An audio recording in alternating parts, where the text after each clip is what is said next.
तो hi guys. तो medical surgical nursing में कार्डियोवास्कुलर सिस्टम से हमारा नेक्स्ट टॉपिक है हाइपरटेंशन। तो हाइपरटेंशन जानेंगे कि सबसे पहले हम सब जानेंगे कि हाइपरटेंशन होता क्या है। तो हाइपरटेंशन जो है हाइपर और टेंशन से मिलकर बना होता है। तो हाइपर का मतलब हो गया मोर, मतलब ज़्यादा, और टेंशन का मतलब हो गया तनाव। तो ब्लड वेसल पर हमारा ज़्यादा से ज़्यादा तनाव होना ही हाइपरटेंशन होता है। जनरली हम ऐसा कह सकते हैं, लेकिन इसका सही डिफिनीशन है hypertension is a disease of vascular regulation in which elevation of arterial pressure एबो द नॉर्मल रेंज। तो नॉर्मल रेंज से हमारा ब्लड प्रेशर जो हाई हो जाता है, ये ज़्यादा हो जाता है, तो वो हमारा हाइपरटेंशन होता है। तो नॉर्मल ब्लड प्रेशर जो हमारा 120/80 mm ऑफ Hg, मतलब मिलीमीटर ऑफ मरकरी होता है। ये है हमारा नॉर्मल ब्लड प्रेशर हमारा 120/80 मिलीमीटर ऑफ Hg होता है, मरकरी होता है। फिर इन हाइपरटेंशन, और हाइपरटेंशन में हमारा क्या होता है 140/90 मिलीमीटर ऑफ Hg या मिलीमीटर ऑफ मरकरी जो होता है, या इससे ऊपर होना ही हाइपरटेंशन होता है। तो जिस तरह से इस डायग्राम में हम देख सकते हैं कि इस डायग्राम में दिखाया गया है, फर्स्ट डायग्राम में ये शो कर रहा है कि मतलब इंक्रीज वॉल थिकनेस, जैसे क्या है हाइपरटेंशन पहले हेल्दी में दिखाया गया है। इसमें हेल्दी में देखिए कि नॉर्मल इंटीरियर डायमीटर, जो ब्लड वेसल का डायमीटर है, यहाँ पर ये ब्लड वेसल का जो डायमीटर है ये हमारा बहुत ही कम, मतलब बहुत ही ज़्यादा है। यहाँ पर डायमीटर, अंदर का जो डायमीटर है और ब्लड वेसल की जो थिकनेस है, ये ब्लड वेसल की जो ये थिकनेस है ये कम है, और अंदर का जो डायमीटर है वो ज़्यादा है। तो इसकी वजह से यहाँ पर हाइपरटेंशन नहीं है। बट लेकिन हम दूसरे कंडीशन में देखते हैं, इसमें देखते हैं तो यहाँ पर जो ब्लड वेसल की जो थिकनेस है वो ज़्यादा है और अंदर का डायमीटर इसकी वजह से कम हो जा रहा है। तो इसकी वजह से ब्लड जो है हमारे ब्लड वेसल पे एक तरह का प्रेशर अप्लाई करता है, क्योंकि उसके सर्कुलेशन के लिए ज़्यादा से ज़्यादा एरिया चाहिए। तो यहाँ पर एरिया कम मिलता है डायमीटर कम होने की वजह से, इसीलिए ये हाइपरटेंशन कंडीशन में आता है। नेक्स्ट हम देखेंगे काजेज एंड टाइप्स। तो काजेज एंड टाइप्स में फर्स्ट हमारा काज क्या है, प्राइमरी हाइपरटेंशन। प्राइमरी हाइपरटेंशन में मतलब it is due to unknown cause और विथआउट सिस्टमिक काजेज। तो इसमें मतलब कोई एग्जैक्ट काज नहीं होता है या विथआउट सिस्टमिक काज होता है। तो इसमें फिर भी कुछ बताया गया है कि ये फैमिली हिस्ट्री, मतलब ये जेनेटिक हो सकता है। प्रोलॉन्ग्ड मेंटल टेंशन, के लंबे समय से हम मेंटल टेंशन में रहते हैं, तो प्रोलॉन्ग मेंटल टेंशन की वजह से हम हाइपरटेंशन में जा सकते हैं। आर्टेरियल डीजनरेशन, तो आर्टेरियल डीजनरेशन का मतलब हो गया कि आर्टरी में किसी भी तरह का कोई भी पार्टिकल्स का डीजनरेशन होता है, जैसे फैट का अकुमुलेशन हो जाना या कोई भी एबनॉर्मलिटी की वजह से उसमें ब्लॉकेज आ जाते हैं, तो आर्टेरियल डीजनरेशन होता है और उसकी वजह से हमारा बीपी बढ़ जाता है, हाइपरटेंशन में चले जाते हैं। हार्मोनल और मेटाबॉलिक डिस्टर्बेंस, तो हार्मोनल होता है या मेटाबॉलिक डिस्टर्बेंस होने की वजह से हमारा भी बीपी बढ़ सकता है। अब हम सेकेंडरी की ओर देखते हैं। तो secondary hypertension it is due to pathological condition. ये क्या होता है कि पैथोलॉजिकल कंडीशन होता है, मतलब इसमें किसी भी तरह का कोई एबनॉर्मलिटी आता है तभी ये सेकेंडरी हाइपरटेंशन होता है।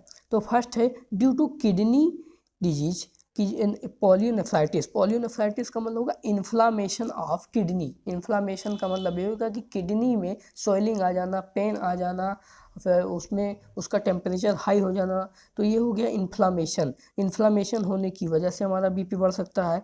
फिर सेकंड है ड्यू टू इंडोक्राइन डिसऑर्डर।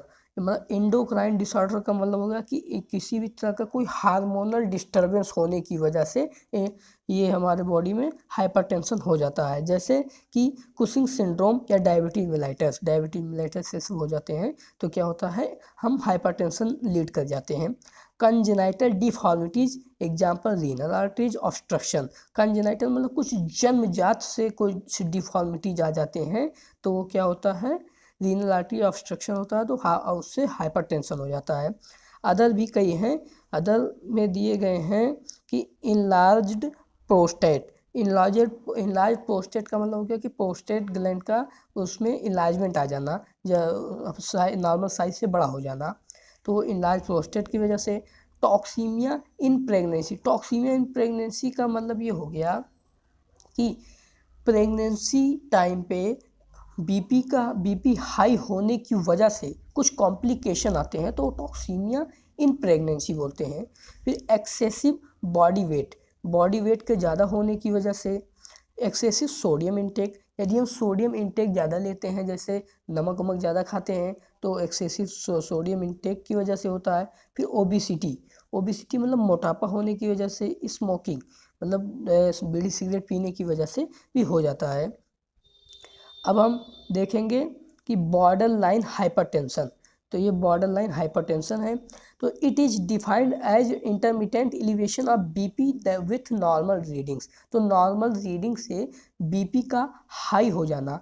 और कहाँ से कहाँ तक रहता है, जैसे हमारा नॉर्मल है 120/80, 120/80 जो रहता है ये हमारा नॉर्मल है, लेकिन इससे बढ़ जाता है, इससे 121 से लेकर के 140 तक ये हमारा क्या है, बॉर्डर लाइन है। 120 से लेकर के 140 तक हमारा बॉर्डर लाइन है, यहाँ तक जो बीपी रहेगा तो बॉर्डर लाइन में रहेगा। फिर हमारा है नेक्स्ट जो है मैलिग्नेंट हाइपरटेंशन, तो it is syndrome of markedly elevated blood pressure, तो इसमें above the 140 millimetre of Hg. तो मैलिग्नेंट हाइपरटेंशन में होता है कि 140 से 140 से बीपी यदि ज़्यादा रहेगा तो मैलिग्नेंट हाइपरटेंशन में आ जाएंगे। फिर हमारा नेक्स्ट है benign hypertension, also known as uncomplicated hypertension, usually of long duration and mild to moderate severity, may be primary और secondary।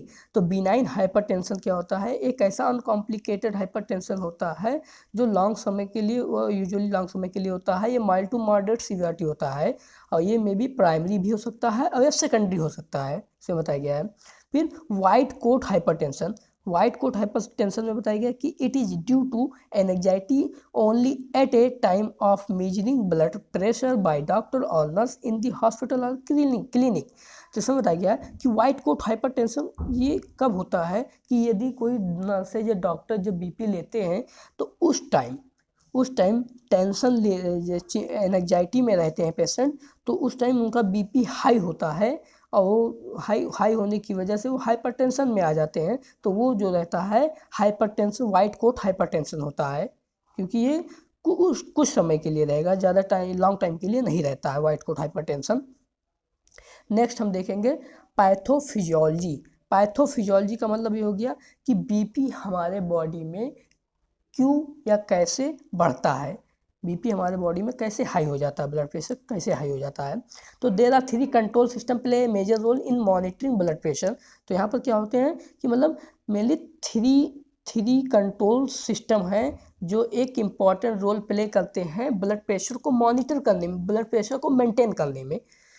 फर्स्ट है हमारा आर्टेरियल बायोरिसेप्टर, तो they are found in carotid sinus and walls of ventricles. Baroreceptor help to maintain BP, तो यहाँ पर क्या बताया गया है कि कैरोटिड साइनस मतलब कैरोटिड आर्टरी और हार्ट के वेंट्रिकल्स में ये आर्टेरियल बायोरिसेप्टर प्रेजेंट होते हैं। बॉडी में सिर्फ 2 जगह ही, कहाँ पर, एक कैरोटिड आर्टरी होता है और एक वेंट्रिकल्स होता है जो हार्ट में प्रेजेंट रहता है, तो इन दोनों जगहों पे आर्टेरियल बायोरिसेप्टर प्रेजेंट होते हैं। बायोरिसेप्टर का फंक्शन इतना ही होता है कि जैसे ही हमारे बॉडी में बीपी बढ़ जाता है, इनको तुरंत, ये रिसेप्टर होते हैं, इनको तुरंत जो है सूचना मिलती है और ये बीपी को मेंटेन करने में, कम करने में हेल्प करते हैं। इस तरह से हमारे बॉडी में बीपी रेगुलेट होता है।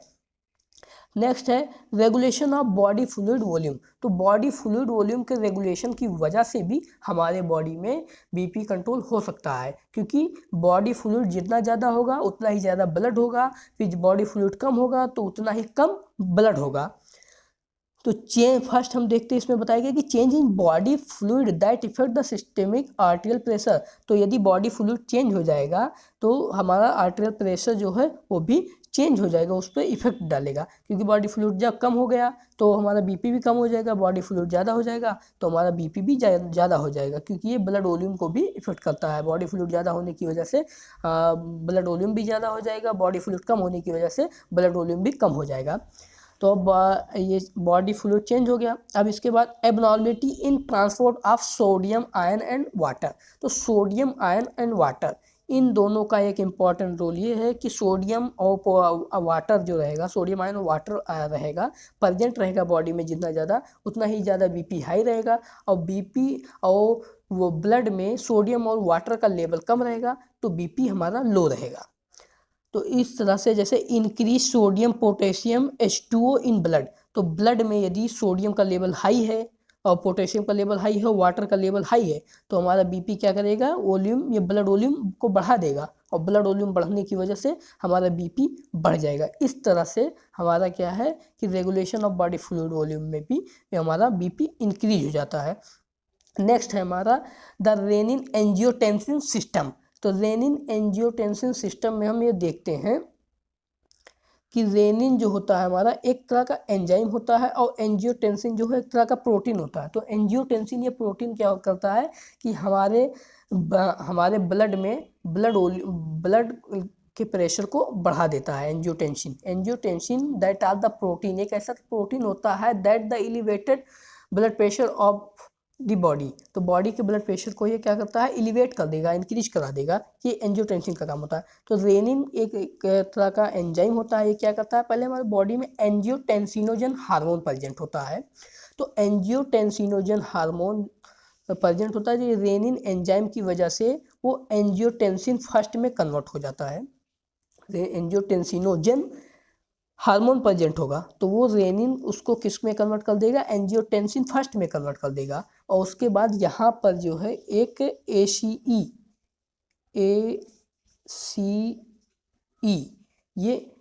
ये है एंजियोटेंसिन कन्वर्टिंग एंजाइम। यहाँ पर एक एंजियोटेंसिन कन्वर्टिंग एंजाइम लगता है, तो ये एंजियोटेंसिन हमारा फर्स्ट जो है वो सेकंड और थर्ड में कन्वर्ट हो जाता है। तो एंजियोटेंसिन सेकंड का काम ये होता है, एंजियोटेंसिन सेकंड जो रहेगा ये ब्लड वेसल को कॉन्ट्रैक्ट कराएगा, जिससे हमारा बीपी बढ़ जाएगा।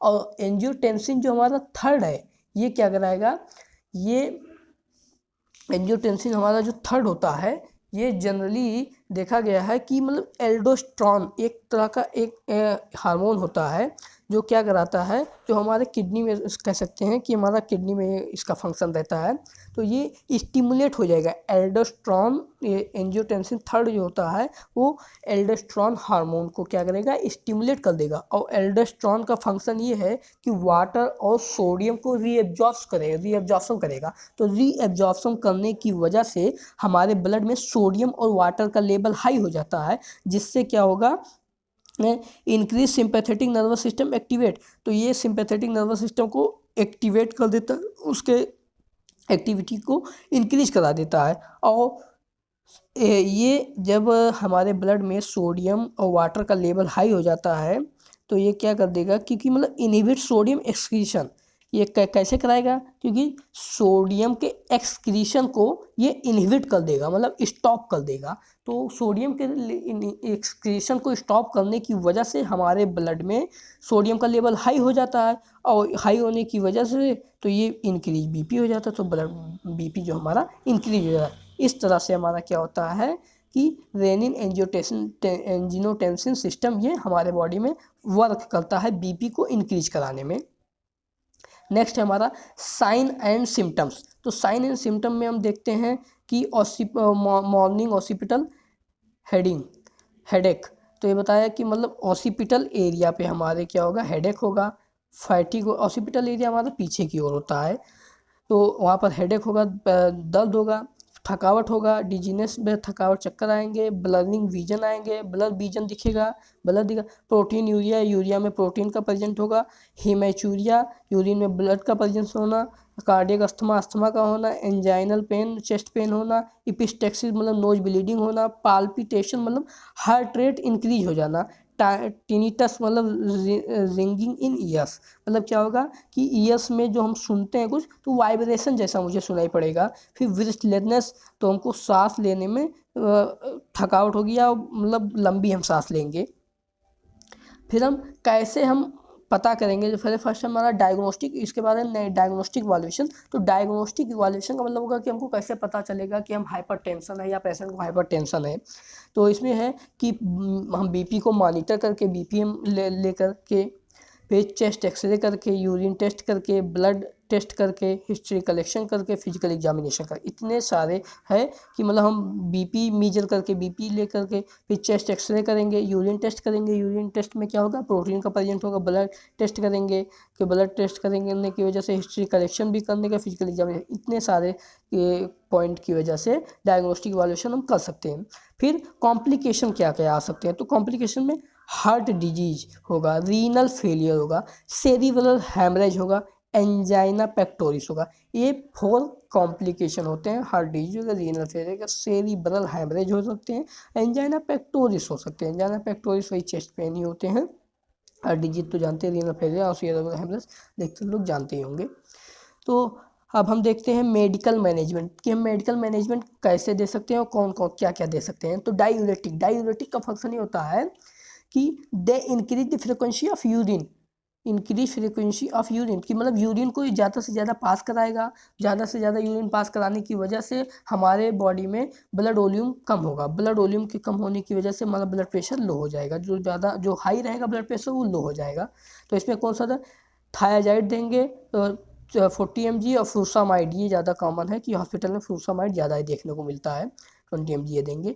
फिर बीटा ब्लॉकर देंगे। बीटा ब्लॉकर क्या करता है, prevents stimulation of beta adrenergic receptor of the sympathetic nervous system, because beta adrenergic receptor are the responsible for the vasoconstriction in the blood vessel.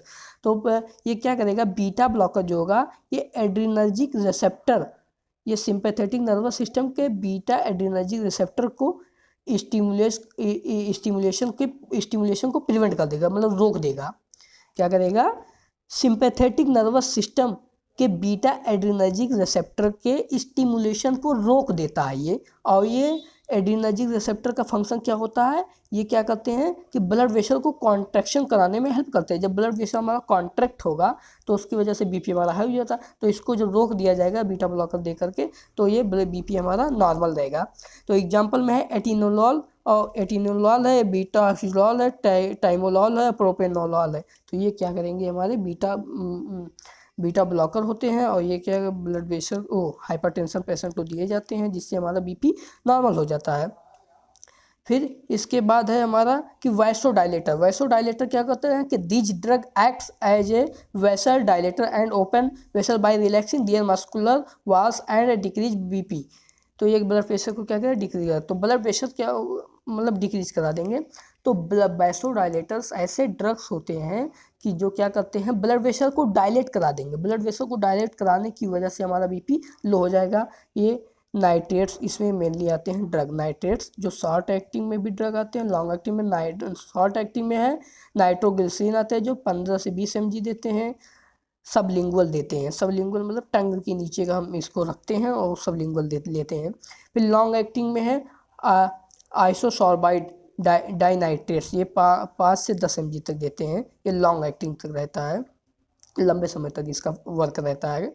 फिर है कैल्शियम चैनल ब्लॉकर, ये calcium antagonist होता है कि मतलब कैल्शियम के against ये work करता है। एंटागोनिस्ट का मतलब कैल्शियम के जस्ट अगेंस्ट काम करता है या कैल्शियम चैनल को ब्लॉक कर देता है।